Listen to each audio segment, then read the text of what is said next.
As human beings, we all desire to have friends. A psychologist once explained that friendships are crucial not only for our mental, emotional, and overall health, but also to fulfill an innate human need.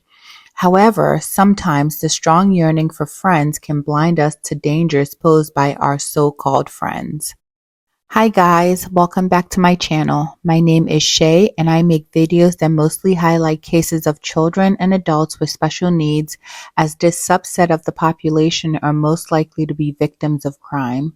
The goal of these videos are to bring awareness and give us a chance to see the world through the lens of differently abled individuals. I hope you will stick around and consider subscribing to my channel. Our case today is set in Charlotte, North Carolina. It is here that the stunningly beautiful 20-year-old Mary Santina Collins resided with her grandmother, Mia Alderman. Mary was born with 22q deletion syndrome, which is also known as DeGeorge syndrome. This syndrome is the second most common genetic disorder behind Down syndrome, according to the International 22q11.3 Foundation. Also, according to the Mayo Clinic, those with 22q may exhibit medical symptoms that can include heart defects, poor immune system function, as well as developmental delays. Additionally, one of the symptoms of 22q is a submucosal cleft palate, which Mary had. The cleft is found under the skin, and Mary's was not discovered until she was 3 years old. Mary had surgery, and the surgeon said her cleft was so bad that he didn't think Mary would ever talk. Although Mary would go on to speak, her speech was severely impaired, and she did not have the ability to scream loud enough for anyone to hear her. Mary's family has also indicated that she was intellectually disabled, with her cognitive abilities being similar to that of a 15-year-old. Mary struggled with simple tasks like counting change or navigating her own neighborhood. Despite these challenges, Mary was very sweet, incredibly kind, and always saw the best in people. Her elementary school principal remembers her as the innocent little girl who always wanted to hug her in the halls. Unfortunately, these same qualities about Mary are what made her very vulnerable and easily manipulated. Okay, so now moving on to the year 2020. Unless you have been living in a cave, everyone is well aware that there was a lot going on in the world at the end of March 2020, and Charlotte, North Carolina was no different. The governor, like governors of many states in the United States, had just shut down the state due to the C-19 pandemic. It was around this time, March 28th to be exact, that a young woman named Kelly Lavery invited Mary to hang out for a girls' night of movie watching and doing makeup. Mary did not know Kelly very well, but she knew that Kelly was living with a man that Mary, had dated briefly in the past, who goes by the name Lavi Pham. Kelly Lavery and Lavi Pham were in a relationship. According to Mary's family, Kelly was actually not very nice to Mary and was described as a jealous, mean girl type who had been bullying Mary on social media for months. The family apparently had seen awful comments Kelly had made to Mary on Facebook. But because Mary was so innocent and trusting of people, she perhaps thought Kelly was trying to be nice and agreed to meet up with the group. Kelly even sent an Uber to pick Mary up, who didn't know how to drive. Naively believing she was going to hang out with friends, Mary got into the Uber and headed to the yards at Noda apartment where Kelly and Lavi resided. When Mary arrived at the apartment, it did appear to be just friends hanging out.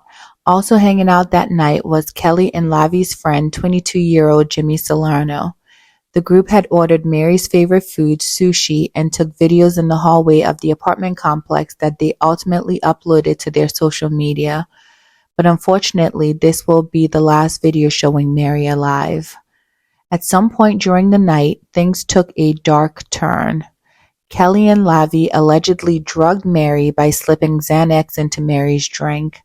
It is likely that for Mary, who was petite, standing at just 5 foot 4 inches tall and weighing only 110 pounds, the drug had impaired her coordination, caused confusion, and made it even more difficult for her to speak.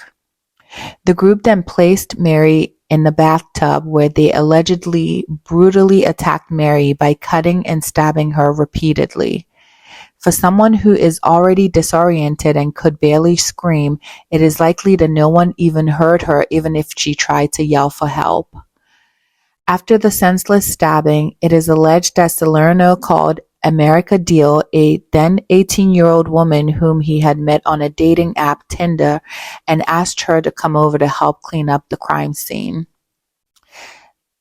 This genius, instead of immediately hanging up and calling the police to report the crime, went over to the apartment, and that was when all four idiots devised the plan to conceal the crime. The group proceeded to pour Cascade dish detergent and pumpkin spice shower gel on Mary's body to mask the odor. They then used saran wrap and duct tape to wrap Mary's body.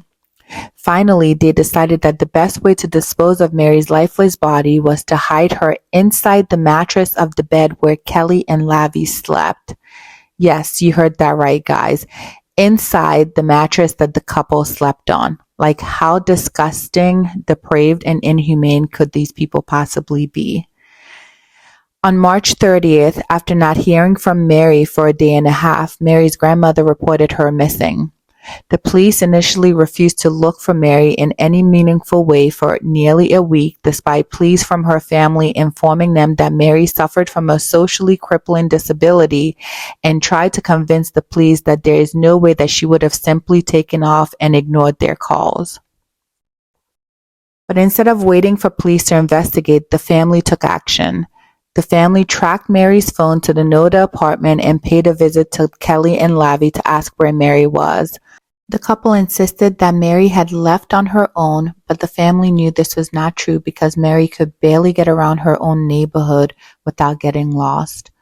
Feeling that something wasn't right and that Mary had not left the apartment, Mary's family for 5 days sat watch over the apartment, rotating so that someone was watching the entrances and exits of the building at all times. At some point, the police even told Mary's family members to stop harassing Kelly and Lavi. Undeterred, however, the family solicited the help of community members who printed flyers and hung them in the area surrounding the apartment. The family spoke to people and talked to them about Mary. Community members also mobilized and formed search parties of the wooded areas and train tracks. The police, however, continued to tell the family not to go onto the property and to stop talking to people coming in and out of the apartment complex and asking them if they had seen Mary. The police also seemed convinced that Mary had taken off somewhere on her own accord. They refused to prioritize the case, telling the family they believed the people who lived in the apartment when Kelly and Lavi told them that Mary had simply left. But as expected, criminals do not keep quiet very long. Salerno eventually told a friend that he had been at a party with Mary and that Kelly and Lavi tied her up and beat her up in a bathtub and later hid her body in a mattress and were planning to burn the mattress. Thankfully, the person Salerno was talking to actually had a brain and a heart and immediately went to the police with this information. The police went back to the Noda apartment where Lavi agreed to let them do a search of the apartment, including the master bedroom. The detectives reportedly lifted the mattress up but did not find Mary's body. 2 days later, after this initial consent search, that witness and a second witness went down to the police station again and insisted that Mary's body was still in the mattress. This time around, the detectives went in with a search warrant. After a thorough search, they finally found Mary's body. Now, I have to say that it is incredibly perplexing how the police missed Mary's body during the first search.